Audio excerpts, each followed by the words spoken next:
السلام عليكم. محاضرة Satellite Communications. أنا دكتور ياسر زاهدي.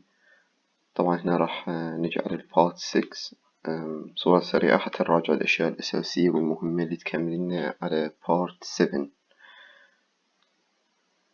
احنا وصلنا آخر شيء للإسنترسيتي وأخذنا الإسنترسيتي وقلنا فائدة الإسنترسيتي إنه تراوينا السيركولاريتي أو الدائرية الخاصة بالأوربت. إذا كان الأوربت كان بصورة كاملة دائري بصورة كاملة سيركولار راح تكون الإسنترسيتي تساوي 0. إذا كان لا elliptical orbit بتكون الإسنترسيتي بين 0 وبين 1. طبعا إذا elliptical يعني إذا قريب على 1 معناته هو أبعد شيء عن السيركولاريتي، وإذا قريب على 0 معناته هو قريب على السيركولاريتي، لكن ما نقدر نقول إنه هو يعني exactly circular. It can't be said that it is exactly circular, but if it is circular orbit E will be equal to 0. وهاي الحالة بالحالات اللي الأوربتس ودي خاصة بصورة مثالية مثل GEO. إذا نتذكر GEO كان أوربت circular ومثالي، لذلك الإسنترسيتي تساوي 0. إذا نجي على ال inclination angle, the inclination angle اللي هي theta I is the angle between the orbital plane and the Earth's equatorial plane. إذا احنا قلنا إنه القمر الصناعي راح يدور بمدار، هذا المدار مالته اللي جاي يدور بيه يسموه ال orbital plane, which represents the plane that the satellite orbits in. طبعا ممكن إن يكون الساتلايت يدور حول خط الاستواء، وممكن يدور على فوق الأقطاب، فمختلف. بس احنا دائما راح ناخذ ال equatorial plane كمرجع للحساب ال inclination angle. فإذا الأوربت راح يدور exactly على ال equatorial plane بالضبط، فراح يكون ال theta I أو ال inclination angle تساوي 0. لكن إذا الأوربت يعني أو القمر الصناعي يعني الأوربت مالته يكون يدور مثلا خلينا نقول فوق الأقطاب، مختلف، راح يكون اكو زاوية معينة. إذا فوق الأقطاب راح يكون عمودي على الأوربيتال بلين، فراح تكون الثيتا I تساوي 0. فعندنا a satellite that is in an orbit with some inclination angle is in an inclined orbit. inclined orbit معناته عنده inclination angle. إذا بأي orbit يدور الساتلايت راح تكون النتيجة عندنا inclination angle، يعني هو مو بالضبط جاي يدور على ال equatorial plane، راح يكون عندنا inclined orbit. On the other hand, a satellite that is in orbit in the equatorial plane where the inclination angle will be 0 is in unequatorial orbit. راح نلاحظ ان ال inclination angle راح تكون 0. ليش؟ لأنه هو بالضبط جاي يدور وين؟ حول خط الاستواء، فراح تكون الزاوية ما بين ال equatorial plane وال orbital plane تساوي 0. طبعا الساتلايت that has an inclination angle of 90 degrees is in a polar orbit. هذا يكون polar orbit. ليش؟ جاي يدور حول الأقطاب. أنا شنو أريدكم ترسمون دائما الشي مثل ما قلنا، إنه دائما نفكر بالشي بطريقة رسم الشي، إنه عندنا إحنا أرض و equatorial plane نقدر ناخذ رسم مبسط. مثلا عندنا هاي الأرض، مثلا هنا هاي الأرض، هنا عندنا وين الإيكويتر بلين، هنا تقريبا هذا الإيكويتر. إذا خلينا نقول الساتلايت جاي يدور حول البولار أوربت راح يكون هنا جاي يدور الساتلايت على هذا الخط، فراح تكون الزاوية شقد 90 درجة. هذا بين ذني الاثنين 90 درجة الزاوية بين الإيكويتر بلين والأوربيتال بلين. إذا كان بغير أوربت يدور بغير مكان طبعا الزاوية راح تكون متغيرة. وإذا بالضبط يدور حول الإيكويتر بلين راح تكون الزاوية 0، لأنه تكون يعني خط على خط، فماكو أي زاوية بيناتهم. The orbit may be elliptical or circular depending on the orbital velocity and direction of motion imparted to the satellite on insertion to orbit. طبعا هذا الشيء احنا نعرفه انه الأوربيتال velocity راح تأثر كثيرا على الأوربت، لأن مثل ما نعرف انه احنا بقانون كيبلر انه عندنا فورس ان اللي هي الجاذبية الأرضية اللي هي تحاول تسحب الساتلايت إلى الأرض، اللي هي gravity، وعندنا ال force that tries to pull the satellite away from the orbit، وأهم شي بيه هي ال velocity مالت القمر الصناعي من جاي يدور، تصير عملية سحب إلى الخارج من الأرض، لكن يكون تعادل عندنا. Orbits in common use. With all of the possible combinations of orbit parameters available to the satellite designer, there is an almost endless list of possible orbits that can be used. عندنا احنا طبعا عدد يعني endless لا متناهي من الاحتمالات أن يكون عندنا orbits، لأنه عندنا ممكن نغير بأي شيء، ممكن نغير بالارتفاع، مو الزاوية مالت الأوربت، المكان، عدة أشياء ممكن نغير بيها، بعد يكون عندنا عدد غير متناهي من الأوربتس. Experience has narrowed down the list of orbits in common use for communications, sensor and scientific satellites. طبعا حسب الخبرة شنو صار عندنا، شفنا إنه نقدر نختصر بعض ال common use orbits اللي هي ال orbits أو المدارات الشائعة. So the common orbits are first the geostationary orbit, low Earth orbit, medium Earth orbit, highly elliptical orbit أو بعض الأحيان نسميها ال high Earth orbit اللي هو الهيو، والبولار اوربت. طبعا البولار اوربت ممكن يكون جزء من ذولا الجماعة اللي هي اللو ايرث اوربت، ميديوم ايرث اوربت، حتى الهيو لأن يدور حول الأقطاب. لكن بعض الأحيان يخلوه بتصنيف بحد its own classification، أنه يعني كقمر يدور حول الأقطاب. عندنا geostationary orbit. Kepler's third law demonstrated that there is a fixed relationship between orbit radius and the orbit period of revolution, as shown before in the equation, this one below. طبعا قانون كيبلر الثاني وضح أنه أكو علاقة ثابتة بين الأوربت radius، ومثل ما قلنا إن الأوربت radius يختلف عن الالتيود. الأوربت radius يمثل هو المسافة من مركز الأرض إلى من للستلايت، هذا الأوربت radius. and the orbit period of revolution. هاي الأوربت راديوس أكو علاقة بين الأوربت راديوس وبين شنو الفترة مال الدوران مالته، يعني كم مرة مثلا، هل إنه حسب البعد مالته الأوربت راديوس مالته من مركز الأرض، إنه بعض الأحيان ممكن يكون يدور دورة واحدة حول الأرض، مثل هسه نشوف الجيو مثلا يدور، أو الجي اس او بالحالة العملية، لأنه يكون على نفس السبوت على الأرض، يكون سينكرونايز ويا الأرض، فيكون يدور مثل ما الأرض تدور حول نفس دورة واحدة، هو يدور دورة واحدة حول الأرض، أو إنه يكون له عدة دورات باليوم يجوز يدور. عندنا الأوربت راديوس أو الكونستانت في الأوربت period to the power of 2/3. Under this condition, a specific orbit period can be determined by proper selection of orbit radius. لذلك احنا من راح نختار طريقة صحيحة الأوربت radius، راح شنو نقدر نعرف الأوربت period، نعرف بيا مسافة راح نرسل الساتلايت وندرس كل الاحتمالات، وبهالحالة راح نعرف إنه إيش قد راح تكون على الدورات الخاصة بالساتلايت حتى يدور حول الأرض، حتى يكمل الدورات مالته. ممكن يكون دورانه دورة واحدة حول الأرض باليوم، ممكن أكثر من دورة. If the orbit radius is chosen، إذا اختارنا orbit radius so that the period of revolution of the satellite is exactly set to the period of the Earth's rotation 1 mean sidereal day, a unique satellite orbit is defined.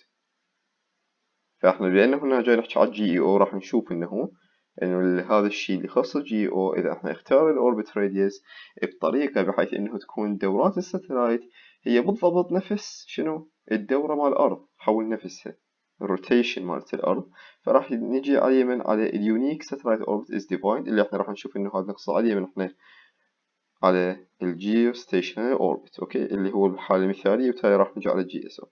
In addition, if the orbit is circular، أيضا احنا انطينا يعني مسافة الأوربت راديوس بطريقة بحيث لازم تكون بالضبط دوران الساتلايت يكون بمدة نفس دوران الأرض حول نفسها. الشيء الآخر if the orbit is circular بالضبط، يعني الإسنترست تساوي 0 and the orbit is in the equatorial plane، وإذا كان الأوربت مال الساتلايت يعني الساتلايت جاي يدور حول خط الاستواء بالإيكويتورال بلين، راح تكون عندنا شنو inclination angle 0، لأن احنا قلنا inclination angle تمثل الزاوية ما بين الأوربيتال بلين ويا الإيكويتورال بلين، فإذا هو جاي يدور حول خط الاستواء فإذا الأوربيتال بلين مالت هذا الساتلايت هو نفسه يكون شنو الإيكويتورال بلين، وبالتالي راح تكون الزاوية تساوي 0. the satellite will appear to hover motionless above the Earth at the subsatellite point above the equator. بهالحالة so the satellite will be motionless, looks like motionless. مو معناته هو ما جاي يتحرك، لكن لأنه راح يكون يعني يرى بطريقة أنه راح يكون ثابت فوق نفس النقطة مالت الأرض، يعني راح يدور بنفس سرعة الأرض synchronized متزامن مع الأرض so it will be motionless، راح ينظر إليه على أنه بدون حركة at the subsatellite point above the Earth. طبعا subsatellite point هي تمثل شنو the projection of the satellite, represent the projection of the satellite on the Earth، الإسقاط الخاص، لأن الساتلايت من راح ننظر له. خلينا ناخذ بهالصورة، خلينا نقول هذا سطح الأرض، هذا سطح الأرض، وهنا عندنا فد ساتلايت جاي يدور، هنا ساتلايت جاي يدور حول الأرض، أوكي، هذا الساتلايت جاي يدور. هنا الساتلايت طبعا موجود، من راح ننظر له خلينا نقول احنا فد ستيشن معينة جاي تتصل بالساتلايت هنا، فهذا الستيشن معين جاي تتصل بالساتلايت، طبعا راح نقول إنه هي already متوجهة إلى الساتلايت، فأوكي. لكن احنا إذا نريد نعرف الساتلايت وين مكانه كتوجيه، احنا نحتاج قلنا إنه طريقة التوجيه الخاصة بي نحتاج azimuth angle elevation angle، فراح ناخذ شيء اسمه السب ساتلايت بوينت. السب ساتلايت بوينت هذا يمثل السقاط مالته هنا، وين الساتلايت صاير السب ساتلايت بوينت هنا، فلما الستيشن تدور وين راح تدور على الجهة اللي موجود بيها السب ساتلايت بوينت اللي هي هاي الجهة، وراح بعدها تروح إلى elevation angle اللي فوق حتى تتصل بالساتلايت. فإذا السب ساتلايت بوينت يمثل البروجكشن الخاص بالساتلايت، هذا هو الساتلايت بالسماء. لكن هنا شنو صاير عندنا السب ساتلايت بوينت اللي هي على الأرض، الإسقاط مالته. This important special orbit is the geostationary Earth orbit اللي هو GEO. راح نلاحظ مثل ما قلنا إنه كل هاي الخصائص اللي موجودة عندنا، اللي هو إنه راح يدور بنفس المدة اللي تدور الأرض حول نفسها، عندنا eccentricity تساوي بالضبط صفر، inclination angle تساوي بالضبط صفر، راح يطلع لنا special orbit اللي هو ما يسمى بال geostationary Earth orbit أو ال GEO. From Kepler's third law, the orbit radius for the GEO RS is found as، راح نطلع ال orbit radius حسب Kepler's third law RS equals هذا عندنا ال constant اللي هو mu over 4 pi square to the power of third multiplied by t to the power of 2 over 3، وراح نساوي هذا الرقم وراح يطلع لنا ثابت اللي هو 42,164.17 كيلومتر، و t equals 1 mean sidereal day، راح نخليه اللي هو mean sidereal day اللي هو بالسكندز 86,164 بلس. اوكي، اذا هذا راح يكون شيء ثابت بالنسبة للأوربت راديوس المن للGEO أو الجيو. The geostationary height altitude above the Earth's surface، مثل ما نعرف إنه إحنا ركزنا إنه عندنا إحنا الراديوس اللي هو يمثل المسافة من مركز الأرض إلى الساتلايت، هذا الأوربت راديوس. لكن لما نقول الهايت أو الالتيتيود above the Earth أو الهايت above the Earth، هذا الشيء يختلف، يمثل شنو ارتفاع الساتلايت فوق سطح الأرض، لذلك شيء يمثل يساوي RS اللي هو الأوربيتال راديوس ناقص شنو RE، والR إيش تمثل؟ هي الإيكويتورال إيرث راديوس. عندنا الإيكويتورال إيرث راديوس، طبعا الإيرث راديوس يمثل شنو؟ المسافة من مركز الأرض إلى سطح الأرض. بس تلاحظون ركزنا شنو قلنا هنا؟ إيكويتورال، يعني اللي هو بالمنطقة اللي إلى خط الاستواء، من مركز الأرض إلى سطح الأرض. بس وين سطح الأرض؟ بخط الاستواء. ليش؟ لأنه الأرض الإسنتريسيتي مالتها ما تساوي صفر، مو بالضبط صفر، وما دام مو بالضبط صفر معناته شنو؟ إنه الدائرية مال الأرض مو perfect. The circularity of the Earth is not perfect، يعني it is not like completely circular. There is some difference, marginal difference، يعني فرق هامشي، لكن ما نقدر نقول إنه تكون متساوية. إذا جاي نقول هاي المسافة اللي هي 6378 كيلومتر هي تمثل الإيكويتورال راديوس المن للأرض. So we will have for the geosatellite or the geoorbit for the satellite, we will have the height above the Earth or the altitude equals to 35,786 kilometers. طبعا لاحظ ملاحظة note, the value of HS is often rounded to 36,000 kilometers for using orbital calculations. بعض الأحيان نستخدمها ك 36,000 على مود حتى تسهيل ال calculations. The geostationary orbit is an ideal orbit. مثل ما نعرف إن geostationary orbit هو مثل شنو؟ يعني orbit مثالي that cannot be achieved for real special satellites because there are many other forces besides the Earth's gravity acting on the satellite. We have other forces. أهم شيء عندنا بالإضافة للجرافيتي other forces اللي هي موجودة بالفضاء اللي راح تأثر على الساتلايت. فهذا شيء مثالي. So the perfect orbit or a perfect orbit that is one with eccentricity exactly equal to 0 and with theta I اللي هي منو inclination angle exactly equal to 0 cannot be practically achieved. ما نقدر نطبق يعني نخلي الساتلايت بأوربت ونتصور إنه بطريقة مثالية راح يكون ثابت بهالصورة إنه مع eccentricity صفر وثيتا I صفر. So we cannot do this practically or achieve this practically without extensive station keeping. So we need some station keeping مثل ما قلنا نحتاج دائما orbital control and station keeping حتى نحافظ عليه and a vast amount of fuel to maintain the precise position required. طبعا راح نحتاج fuel للthrust الخاص بال station keeping والorbital control. A typical GSO orbit in use today would have an inclination angle slightly greater than 0 and possibly an eccentricity that also exceeds 0. The real-world GSO orbit that results is often referred to as a geosynchronous Earth orbit GSO to differentiate it from the ideal geostationary orbit. فطبعا الشيء العملي اللي عندنا اللي موجود عندنا هو ليس الجيو ولكن الجي اس او. بعض الأحيان يقولون إنه إحنا خلينا الساتلايت مثلا بالجيو orbit because عمليا هو جي اس او orbit. Most common communication satellites operate in a geosynchronous Earth orbit, which is ideally suited for the transfer of communications information between two or more points on the Earth through a relay, which is fixed in space relative to the Earth. Now we have figure 6.1 shows the basic elements of the geosynchronous Earth orbit as it applies to satellite operations. خلينا نشوف الفيجر اللي يراوينا الخصائص الأساسية الخاصة بالgeosynchronous orbit. راح نلاحظ هذا الفيجر. So we have, this is the distance, which is about 36,000 kilometers.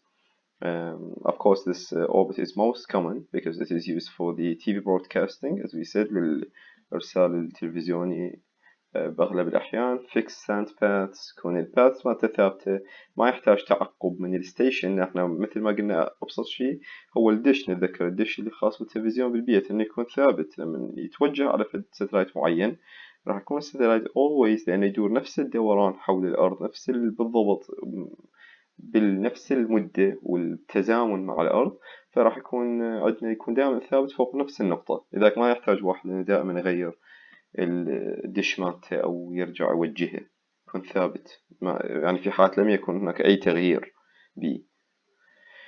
عندنا little or no ground station tracking required. لو تلاحظون no ground station required.